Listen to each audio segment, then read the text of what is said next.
آمنت بالله وملائكته وكتبه ورسله واليوم الآخر والقدر خيره وشره من الله تعالى والبعث بعد الموت আমার আল্লাহ পাক রব্বুল আলামিন বলেন, ও বান্দা, তুমি যদি দুনিয়া থেকে ঈমান নামের দৌলতটা নিয়ে আসতে পারো, আমি আল্লাহ পাক রব্বুল আলামিন তোমার জন্যই জান্নাত রেখেছি। আর যদি ঈমান নিয়ে যদি কবরে না আসতে পারো, তোমার জন্য জাহান্নাম অবধারিত।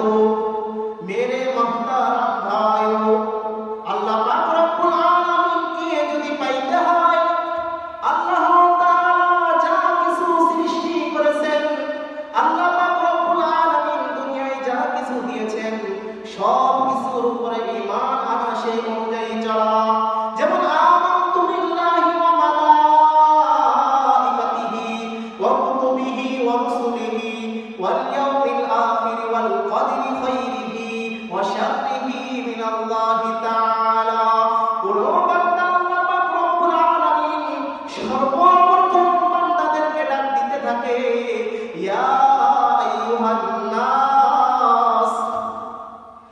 আল্লাহ পাক রব্বুল আলামিন যখন বলে ইয়া আইয়ুহান নাস, তখন এই নাসের ভিতরে থাকে মুসলমান থাকে, হিন্দু থাকে, বৌদ্ধ থাকে, খ্রিস্টান থাকে, সবাইকে আল্লাহ পাক রব্বুল আলামিন ডাক দেয়, ইয়া আইয়ুহান নাস, হে মানুষেরা। এরপরে আল্লাহ পাক রব্বুল আলামিন আবার ডাক দিয়া বলেন, ইয়া আইয়ুহাল্লাযীনা আমানু, হে ঈমানদারেরা। এরপরে আল্লাহ পাক রব্বুল আলামিন আবার ডাক দিয়া বলে, ইয়া আইয়ুহাল্লাযীনা আমানু ইসতাঈনু বিস-সাবরি ওয়াস-সালাহ। আমার যে বান্দারা ঈমান আমল ঠিক করে ঈমানের সহিত আসতে পারবে, আমি আল্লাহ পাক রব্বুল আলামিন তার জন্য জান্নাত রেখে দিয়েছি। কেমন জান্নাত?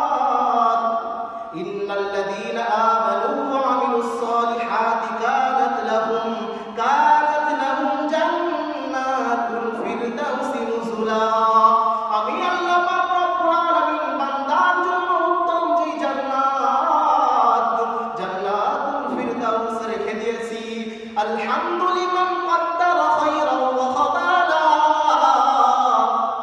আলহামদুলিল্লাহ কদ্দারা খায়রান ওয়া খাবালা, ওয়াশ-শুকরু লিমান সাওয়ারা হুসনান ওয়া জামালা, ওয়াশ-শুকরু লিমান সাওয়ারা হুসনান ওয়া জামালা।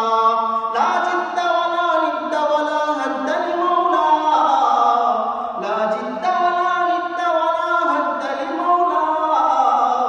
আল-আনা কামা কানা ওয়া লাম ইয়ালকা যাওয়ালা, আল-আনা কামা কানা ওয়া লাম ইয়ালকা যাওয়ালা। मैं आशिक मौला हूँ, मेरा इश्क दवाना, मैं आशिक मौला हूँ, मेरा इश्क दवाना। ये जुमला जहां जिसके तजल्ली से उजाला, ये जुमला जहां जिसके तजल्ली से उजाला। मेरे मुहतारम भाइयों, আল্লাহ পাক রব্বুল আলামিনের যে হুকুম আছে, আল্লাহ তাআলা যা কিছু সৃষ্টি করেছে, সব কিছুর উপর ঈমান এনেই তো আল্লাহকে পাইতে হবে। এই জন্য আল্লাহ তাআলা যা কিছু বলেছেন, সব কিছু মানতে হবে, তার হুকুম মানতে হবে, তার আহকাম মানতে হবে, তার সৃষ্টি জগতের সব কিছুকে মানতে হবে। তুমি মানবা তো মানবা, আর জান্নাত পাইয়া যাইবা।